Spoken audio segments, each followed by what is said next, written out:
আসসালামু আলাইকুম, আপনাদেরকে ডিনার ক্লাবে স্বাগতম। আজকে আমি আপনাদেরকে মিঠা পানির মাছ কাতলা মাছের একটি রেসিপি করে দেখাবো।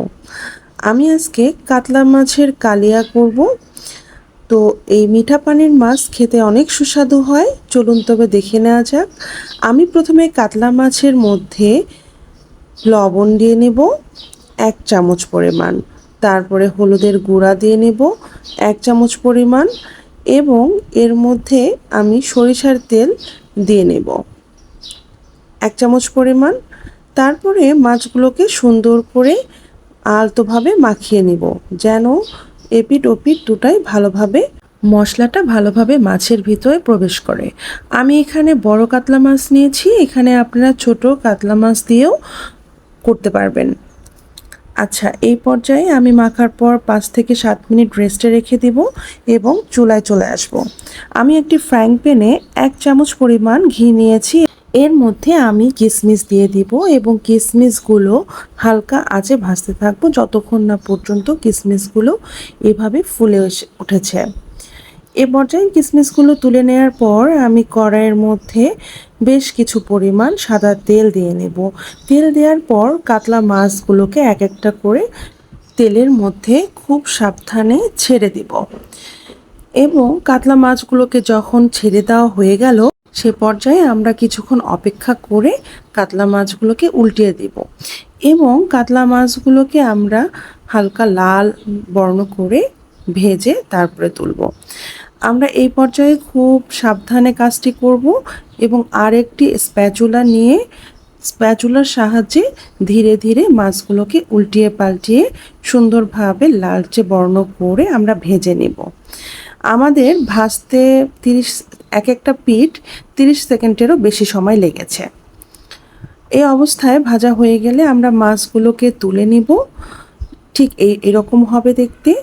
তারপরে বাকি যে মাছগুলো ছিল সেগুলো উল্টে পাল্টে ভেজে নেব। আমরা এখানে মাছের পেটি, তারপরে মাছের গাদা সবগুলোই ব্যবহার করতে পারবো, তবে বড় মাছ হলে কাতলা মাছের কালিয়াটা খেতে আমার কাছে বেশি সুস্বাদু মনে হয়। আচ্ছা, এই পর্যায়ে আমি ওই তেলের মধ্যেই তেজপাতা, সাদা এলাচ, লবঙ্গ এবং দারচিনি দিয়ে আমরা সুন্দরভাবে মশলাটিকে একটু তেলের মধ্যে হালকা ভেজে নেব। ভাজা হয়ে আসলে আমরা এখানে পেঁয়াজ দেব, পেঁয়াজ কুচি দেব। পেঁয়াজ কুচিটা আমরা অল্প পরিমাণে দেব, কারণ পেঁয়াজ কুচি আমাদের 2 ধাপে ব্যবহার করতে হবে। পেঁয়াজ কুচিটা আমরা নাড়াচাড়া করে হালকা লাল বর্ণ হয়ে আসলে, এই যে ঠিক এইরকম পর্যায়ে আসলে আমরা এর মধ্যে 1/2 চামচ পরিমাণ চিনি দিয়ে দিব, যাতে পেঁয়াজটা সুন্দরভাবে ক্যারামেলাইজড হয়ে যায়। এখন আমরা এখানে আদা, রসুন এবং জিরার বাটা দেব। দেওয়ার পর আমরা আবার ভালোভাবে মিক্স করে নেব পেঁয়াজের সাথে। যখন পেঁয়াজের সাথে ভালোভাবে মিক্স হয়ে যাবে এই পর্যায়ে আমরা এর মধ্যে পেঁয়াজের বাটা দিয়ে দেব। হ্যাঁ, পেঁয়াজের বাটা দেওয়ার পর আমরা যতক্ষণ না পর্যন্ত পেঁয়াজের পানিটা শুকিয়ে আসছে ততক্ষণ পর্যন্ত আমরা হালকা হাতে নাড়তেই থাকবো। নাড়তে নাড়তে এক পর্যায়ে তেলটা যখন ছেড়ে দিবে তখন আমরা এর মধ্যে 2 চামচ পরিমাণ লাল মরিচের গুঁড়া এবং 1 চামচ পরিমাণ জিরার গুঁড়া, 1 চামচ পরিমাণ ধনিয়ার গুঁড়া আর হলুদের গুঁড়া দিব 1.5 চামচ পরিমাণ দিয়ে এর মধ্যে সর্বশেষ লবণ দিয়ে নেব আমাদের নিজস্ব স্বাদ মতো, যে যেরকম টেস্ট পছন্দ করেন। এখন আমরা ভালোভাবে মশলাগুলোকে পেঁয়াজের সাথে মিক্স করে নেব। এ পর্যায়ে ভালোভাবে মিক্স হয়ে গেলে আমরা এখানে টমেটোর পেস্ট দিয়ে নেব, একটু বেশি পরিমাণ দিব। এই ধরুন মাঝারি সাইজের 2টো টমেটো দিয়েছি। টমেটোগুলোকে আমি ব্লেন্ডারে ভালোভাবে পেস্ট করে নিয়েছি। এখন টমেটো বাটা দিয়ে আমরা সুন্দরভাবে মিক্স করে নিব মশলার সাথে, আর ততক্ষণ পর্যন্ত নাড়তে থাকবো যতক্ষণ না পর্যন্ত তেল ভেসে আসছে এবং টমেটোর পানিগুলো সব শুকিয়ে যাচ্ছে। এ পর্যায়ে টমেটোর পানিগুলো শুকিয়ে গেলে আমরা এখানে টক দই দিয়ে দিব এবং দইটিকে ভালোভাবে ফেটিয়ে এর ভিতরে দিয়ে দেব। এখানে আমি 2 চামচ পরিমাণ টক দই ব্যবহার করেছি।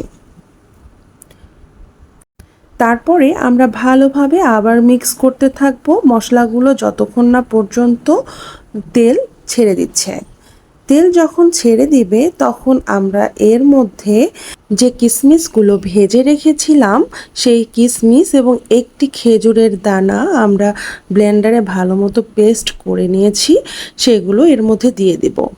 দেওয়ার পর আবার ভালোভাবে মশলাটিকে কষাতে থাকবো। আসলে কাতলার কালিয়া বানাতে গেলে মশলাগুলো যতক্ষণ ধরে কষবেন ততই মাছের স্বাদ দ্বিগুণ বেড়ে যাবে। আমরা তেল ওঠা পর্যন্ত আবার ভালোভাবে কষতে থাকবো। যখন ভালোভাবে কষা হয়ে যাবে এর মধ্যে আমরা পানি দিয়ে দেব, একটু বেশি পরিমাণ পানি দিব। আর স্প্যাচুলা দিয়ে ভালোভাবে পানির সাথে মশলা মিক্স করে আমরা ঢেকে দিব। ঢাকনা দিয়ে ঢেকে দেওয়ার পর আমরা ওয়েট করব 5 মিনিটের জন্য, পানিটা যেন সুন্দরভাবে ফুটে আসে। ঢাকনাটা খোলার পর পানিগুলো যখন ফুটে এসেছে তখন এই পর্যায়ে আমরা মাছগুলোকে ফুটন্ত মশলার পানির মধ্যে ছেড়ে দিব এবং আস্তে আস্তে দেব যাতে ছিটকে হাতে না পড়ে। মাছগুলোকে দেওয়ার পরে আমরা স্প্যাচুলা দিয়ে আর নাড়ব না। আমরা কড়াইটিকে ধরে আলতোভাবে ঘুরিয়ে ঘুরিয়ে মাছগুলোকে মশলার ভিতরে ঢুকিয়ে দেব। আচ্ছা, এই পর্যায়ে আমরা স্প্যাচুলা দিয়ে আস্তে আস্তে মাছগুলোকে মশলার ভিতরে ঢুকিয়ে দেব, যেন সাবধানে করব যাতে মাছগুলো আবার ভেঙে না যায়। এখন আমরা কড়াইয়ের ঢাকনা দিয়ে ওয়েট করব 20 মিনিটের জন্য। 20 মিনিট পরে আমরা ফিরে আসব, দেখব যে মাছের কি অবস্থা। ও হ্যাঁ, আমি এই পর্যায়ে জালগুলো একবারে লো আঁচে দিয়েছিলাম। 20 মিনিট পরে আমরা যখন মাছগুলো সিদ্ধ হয়ে গিয়েছে এর মধ্যে আমরা বেশ কিছু পরিমাণ পেঁয়াজ বেরেস্তা এবং 5-7টা কাঁচামরিচ একটু চিড়ে দিয়েছি, আর হালকা একটু চিনি দিয়েছি এবং সর্বশেষে আমি এর মধ্যে গরম মশলার গুঁড়া দিয়েছি। এবার প্যানটিকে আস্তে আস্তে ঘুরিয়ে ঘুরিয়ে নেড়ে দিব। তারপর ঢাকনা দিয়ে ঢেকে রাখবো 5 মিনিটের জন্য মৃদু আঁচে। 5 মিনিট পরে খুলে দেখব সুন্দর বেরেস্তা চিনি সুন্দর অ্যাবজর্ব হয়ে গেছে ওর ভিতরে। এই অবস্থায় আমি এখন 2 চামচ পরিমাণ ঘি দিয়ে দিব। আচ্ছা, এই অবস্থায় আপনারা কি লক্ষ্য করেছেন আমার গ্রেভিটা কত সুন্দর কালার এসেছে? আমি যেইভাবে রান্না করেছি ওভাবে রান্না করলে আশা করছি আপনারা নিরাশ হবেন না, খেতে অনেক স্বাদ এবং সুস্বাদু লাগবে। এই অবস্থায় আমি এখন ঢাকনা দিয়ে রেখে দিব 5 মিনিটের জন্য। অবশ্যই চুলা বন্ধ করে দিব। 5 মিনিট পরে দেখুন আমরা এখন সার্ভিং ডিশে সার্ভ করব। আচ্ছা, আমি এই অবস্থায় আপনাদেরকে একটা মজার কবিতা শুনিয়ে দেই, কেমন? কেদার লেনের কিশোরবাবু কিশোর মোটেই নন, 60 পেরিয়ে শয্যাশয়ী মনে কঠিন পণ। গন্ডা গন্ডা ওষুধ গিলা মেজাজ তার কাট্টা, তেল কইয়ার ভাত চাই ডাব চিংড়ি একটা। সাবু খিচুড়ি মুখে রোচে না, ব্যাধির উপর ব্যাধি, বৃদ্ধ স্মৃতি চেঁচিয়ে ওঠে, কাতলা আনো কালিয়া রাধি। বউয়ের চোখে চোখ মিলিয়ে মন ভোলানোর খেলা, মাছের ঝোল রাঁধতে কেমন দাও না এই বেলা। আচ্ছা, আপনারা কাতলা মাছের কালিয়াটি পোলাও দিয়েও খেতে পারেন, ভাত দিয়েও খেতে পারেন, দুটিই অনেক সুস্বাদু লাগে।